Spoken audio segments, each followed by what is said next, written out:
Fala pessoal, sejam bem-vindos, começando mais um vídeo com muitas informações importantes. Mas antes, eu peço para que você se inscreva no canal, deixe o seu like e compartilhe o vídeo com o máximo de pessoas. Giro na tela e notícias a seguir.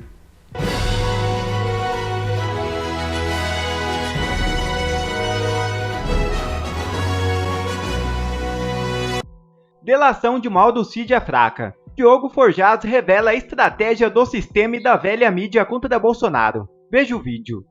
Máxima que eu retiro da minha visão é a de que o Bolsonaro pode ser preso independente de qualquer coisa. Porque se isso fosse verdade, ele já estaria preso. Veja que durante a própria avaliação sobre isso, a gente fala, não, é para se dar um ar de legalidade. Será que vamos buscar mais provas? Será que não vamos? Ora, quem está numa ditadura consolidada, com o povo acovardado, sem nenhuma base institucional e com políticos cooptados, inclusive demonstrando total despreocupação com a opinião internacional, já que se aliou publicamente ao eixo do mal, com Hamas, China e o caramba, o que impediria de prender o Bolsonaro porque, sei lá, porque ele comeu pastel sem máscara. Esse aqui é o ponto. Então, essa é a primeira premissa lógica que me traz a reflexão de que eles não têm esse potencial ainda. Talvez eles busquem esse potencial.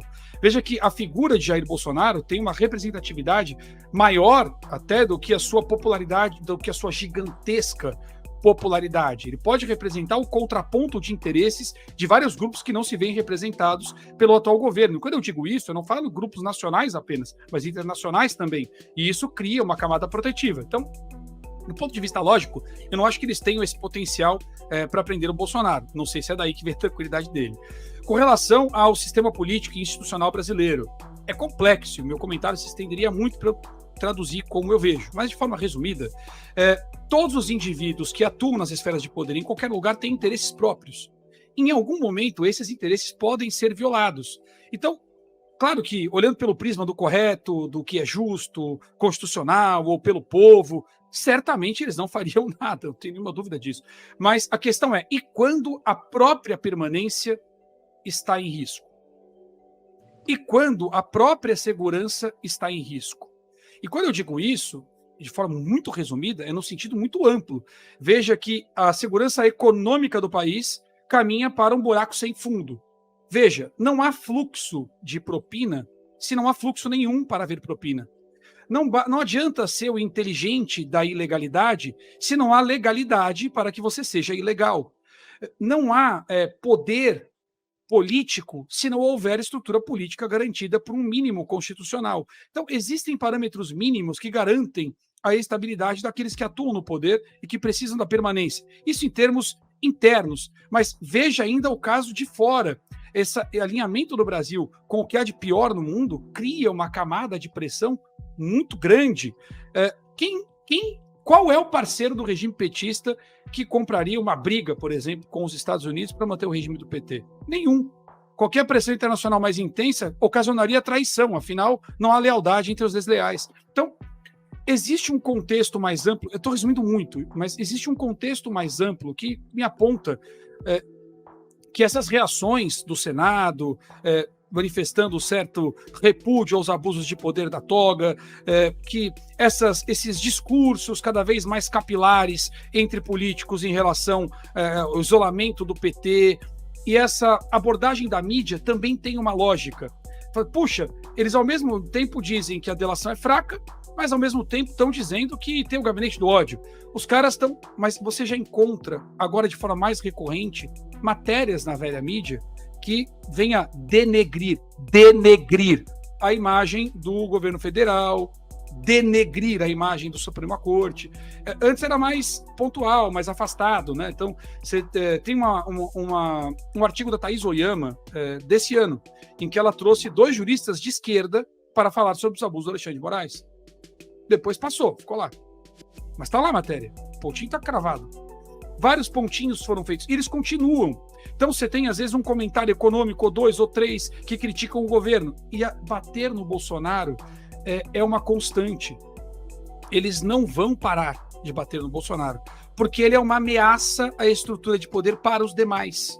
É preciso garantir que ele não esteja elegível, pelo menos, para que, se não for possível destruir o seu capital político, seja possível transferir o seu capital político para um escolhido que pode ser manipulado, algo que ele já mostrou que não pode ser. Então, eu acho que é mais ou menos por aí o jogo, né? Então, existe um jogo em que as regras são sobrevivência.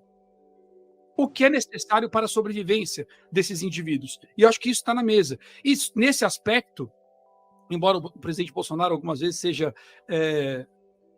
traído pelo seu bom olhar às outras pessoas, né? Eu acho que ele tem uma experiência política razoável. Agora, a gente sempre vai ter os paralelos com Nicarágua, com Venezuela, para dizer, Nicarágua está aí, Venezuela está aí, e aí, como é que fica? Mas, para fazer esses paralelos, é preciso igualar as variáveis. Convenhamos que o Brasil é bem diferente da Nicarágua. Convenhamos que quando a Nicarágua, o histórico da Nicarágua é bem diferente do Brasil.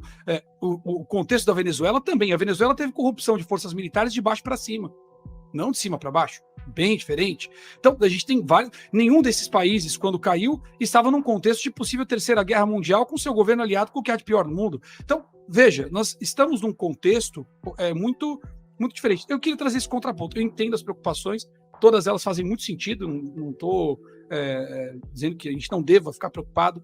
Eu só acho que nós começamos a vislumbrar, sim, por esses critérios que eu tentei resumir aqui, um sinal positivo. E essa matéria, inclusive, eu vejo como positiva. A delação é fraca porque na prática não há delação. Perdão pela extensão. A delação é fraca porque na prática não há delação. Era o que se esperava. O que Mauro Cid disse? Apenas a verdade.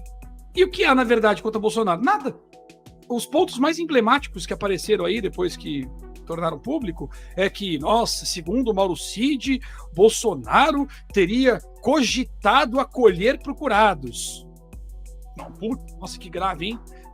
Cogitação de acolhimento está descrito no crime número... Entendeu? Não há denúncia, e eles sabem disso. Agora, vão explorar mediaticamente, porque além de preparar o terreno para a alternância de poder que deve acontecer, esse governo do PT não termina o regime, tá? Esse governo já acabou. Então, além de preparar o caminho, pavimentar o caminho para a alternância, e vão bater no PT eventualmente, com inteligência, pontualmente, aos poucos vão mudando de posição, eles não vão parar de gastar a imagem do Bolsonaro. E isso explica de forma lógica por que eles dizem que é fraco, mas tem o gabinete do ódio. Diz que não dá nada, mas ele vai ser investigado. E esse é o jogo de equilíbrio, de manutenção da percepção. Eu acho que é mais ou menos por aí. Eu tentei resumir o que não é fácil de ser resumido. A minha visão é um pouco diferente do que a maioria das pessoas normalmente enxerga, mas eu queria deixar aqui mais ou menos registrado. Eu vejo um pouco diferente. Acho que nós passamos por uma fase mais sombria, mais pesada, e a gente começa a vislumbrar fiapos de luz, lembrando que todas as movimentações nesse sentido, cada vez que uma movimentação dessa acontece, ela causa fissuras, né? Ela causa conflitos. Veja os conflitos entre os partidos de esquerda, entre os partidos de centro, nos partidos de esquerda, enfim, há uma perturbação na ordem do poder, e eu acho que isso, para o que nós estamos vivendo, é relativamente positivo. Queria trazer um contraponto bom aí para os amigos. Urgente. Milei denuncia a estrutura da esquerda brasileira na campanha argentina, com jogo sujo e fake news. Lula está semeando medo na sociedade argentina, diz Milei. Líder nas mais recentes pesquisas de intenção de voto para a presidência da Argentina, o candidato da direita, Javier Milei, voltou a acusar o presidente brasileiro de interferência na eleição do país vizinho. Milei se diz alvo de fake news de que o preço do transporte público aumentará caso ele seja eleito. O candidato desmentiu a informação e afirmou que isto faz parte da campanha negativa de Lula. O petista já declarou apoio ao rival de Milei, o atual ministro da Economia do país, Sérgio Massa. Na verdade, a comitiva de Bolsonaro e alguns jornalistas brasileiros denunciaram que Lula está interferindo nesta campanha, financiando parte dela, declarou Milei ao canal de TV La Nación. Jornalistas da Gazeta do Povo comentam sobre essa interferência de Lula e o que pode resultar para o Brasil. O apoio aí a um dos candidatos à presidência da Argentina, né? Ah, sim, né? Cupincha. Né? Alberto Fernandes veio visitar o Lula na cadeia aqui em Curitiba. Depois ele conseguiu se eleger fazendo L de Lula, né? Conseguiu destruir a Argentina fazendo L e a política do L lá na Argentina. E agora, como eu disse num comentário anterior, está lançando o Sérgio Massa, seu ministro da Economia, para substituí-lo no processo de derrocada da Argentina. E por incrível que pareça, no primeiro turno, esse candidato teve mais votos, porque a gente sabe que lá a campanha altamente desonesta, exatamente como é feita pelos colegas do Foro de São Paulo nos vários países, nas várias republiquetas aí da América do Sul e Brasil incluído, né? Eles ameaçam o povo mais pobre de ficar sem os benefícios do governo, dizendo que se outro candidato vencer, os benefícios vão ser cortados. No nosso caso aqui, a gente teve Janones, agora há pouco, numa entrevista aí pro jornal Estadão, se não me engano, aliás, numa entrevista não, o Estadão fez uma reportagem em cima do que já foi divulgado do livro do Janones, confessando as mentiras que ele plantava ao longo da campanha para assustar a população caso o Bolsonaro vencesse. E aí, óbvio que os mais menos instruídos, né, os mais desinformados, acabam acreditando nessa ladainha e votando, achando, e também não acompanham muito o governo, nem sabem a destruição que está sendo feita na economia, vão lá seguir com o mesmo modelo econômico.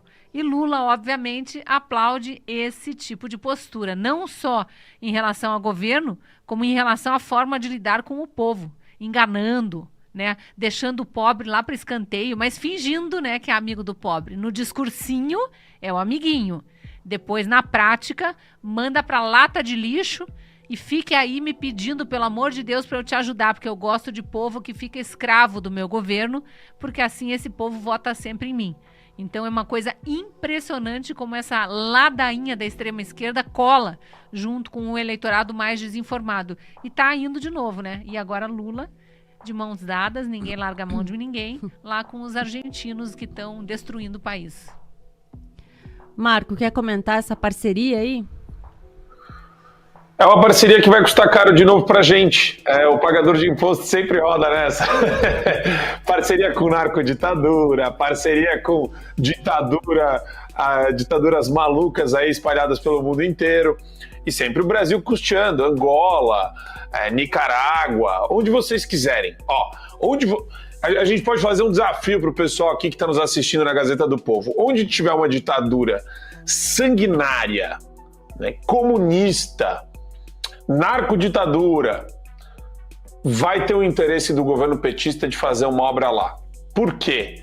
Porque eles estão pensando no povo dessa ditadura, no povo que é oprimido por essa ditadura? Não. Eles querem ficar amigos dos ditadores, e são amigos dos ditadores, na grande maioria dos casos, e eles ganham grana juntos. Metade fica pro ditador, metade fica pro PT e pros petistas, e é o crime perfeito. Pergunta se o vagabundo do cara que tá lá em Brasília, que deveria fiscalizar alguma coisa, primeiro que se ele vai se dar o trabalho. Segundo, se ele se der o trabalho, né, mesmo que ele bata na porta do país que recebeu o dinheiro, nosso dinheiro, pergunta o que acontece. Se ele vai bater nessa porta ou se ele bater na porta, o que acontece. Então é muito simples a receita de pilhagem dos petistas com relação ao dinheiro do povo. É assim que eles fazem, é isso que eles fazem com o seu dinheiro. E daí, claro, né, quando for fazer o programa assistencialista, distribuir migalha, aí vem aquela demagogia toda. Você tem que comer a migalha das mãos limpinhas do Lulinha. Ele vai dar a migalha na sua mão, mas é do papai Lula. Agradece, porque migalha acaba. Aliás, cuidado com os fascistas. Vem aqui, come a migalhinha, vem. Dá uma ciscadinha aqui na migalhinha, vem, pega. Pega um pouquinho que você merece. É isso. Esta é a lógica, te tornar dependente de um Estado que te engana, que mente para você, que tem parceria com bilionários ditadores aí pelo mundo e que rouba dinheiro do pagador de imposto, que muitas vezes votou nesses bandidos, nesses cleptocratas, para fazerem exatamente isso. Se a gente não quebrar o ciclo, É o que eu tinha comentado antes. O Brasil ele vai fazer isso, é dinheiro para todo mundo, se puder, vamos eleger o cara da Argentina, mas eles estão pensando no segundo momento, né? Como que a gente pode ganhar dinheiro com esse cara, tirando o dinheiro do povo e enganando o povo no meio do caminho. É maravilhoso. Se você não tem freios morais, se você não tem régua moral, se você não luta pela verdade, pelo que é certo, belo, justo e moral, aí é maravilhoso. O mundo é seu. Você pode fazer o que você quiser, porque tem cara que vota em você ainda.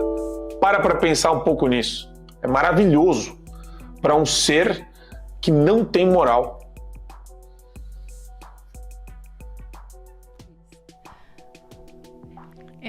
Ele tá falando do Alberto Fernandes, né? Então, eu insisto aqui que não surpreende o Lula estar apoiando, né? Eu não sei se o Serrão ficou surpreso, mas acho que não, né, Serrão? A gente já sabia que isso ia acontecer. Alberto Fernandes é Lula, Lula é Alberto Fernandes. Alberto Fernandes é Sérgio Massa, Lula é Sérgio Massa. Eles são tudo farinha do mesmo saco. É o Foro de São Paulo agindo em conjunto.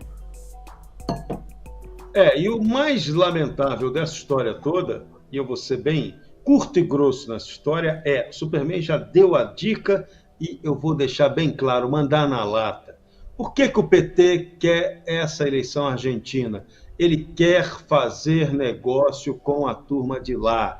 Eles querem botar o nosso dinheiro, nós vamos custear uma suposta recuperação econômica, só que não, da Argentina, à custa do povo brasileiro, do nosso dinheiro. Ou seja, vamos entrar em mais uma furada. No momento em que o mundo aponta para uma grave crise econômica, no momento em que o Brasil continua indicando que está em recessão e que pode isso se aprofundar, a gente vai lá, de novo, cair no conto do vigário dos hermanos. Isso para a Petelândia faturar o nos seus formatos de mensalão, picaretas, que são pagos aí aos companheiros do Foro de São Paulo.